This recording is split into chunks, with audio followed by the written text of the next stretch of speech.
It was early morning when Karen, determined as ever, tried to steal control of my ranch. She claimed the HOA had the right to dictate my land use and even attempted to cut off access to the entire neighborhood.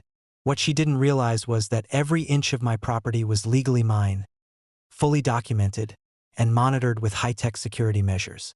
Any attempt to take control would be met with immediate consequences. I was reviewing the property cameras when I saw Karen and a small crew approaching the main access gate. She had tools in hand, clearly intending to tamper with the locks and assert her authority. "Karen," I said firmly over the PA system, "you are trespassing. Any attempt to interfere with my property or the neighborhood's access will be treated as illegal. Step back immediately." She waved her clipboard dismissively. "I've called 911. They'll make you let us in." What she didn't know was that the moment she approached, the automated system had already engaged. Security cameras captured every movement, gates locked automatically, and alerts were sent to my private security team and local law enforcement. My K-9 unit positioned itself strategically, ensuring that any unauthorized approach would be contained safely. Karen froze as she realized her plan was failing.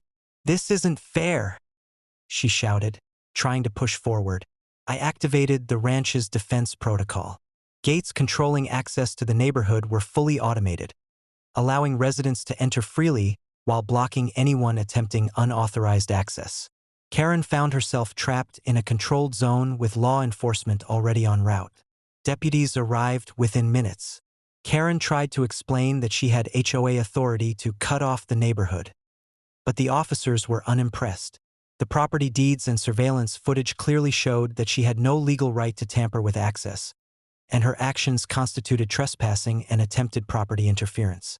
"Ma'am," the lead deputy said firmly, "you are on private property without permission. Attempting to interfere with access to these homes is illegal. Step back immediately or face arrest." Karen's confident demeanor crumbled. She frantically tried to argue, waving her clipboard as if it could grant her power, but the deputies escorted her off the property. The HOA board was notified immediately, and her enforcement privileges were permanently revoked.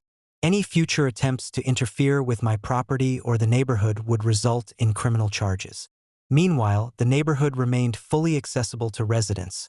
The gates operated flawlessly, and my property remained secure. Karen's attempt to assert control had backfired spectacularly, resulting in legal consequences, public humiliation, and permanent loss of authority. The neighbors, who had watched the drama unfold, were amazed at how quickly her attempt to intimidate me had failed. By the end of the day, Karen had been publicly humiliated, stripped of HOA authority, and warned that any future trespassing would result in arrest. My property and the neighborhood access remained fully under my control. Karen had thought cutting off access to the neighborhood would assert HOA control over my ranch. Instead, she triggered law enforcement, public embarrassment, and permanent revocation of HOA authority, all while my property and neighborhood remained fully secure. Karen tried to cut off the neighborhood. Instead, she faced arrest, public humiliation, and permanent loss of HOA privileges, proving once again that rogue HOA members cannot interfere with private property or neighborhood access without consequences.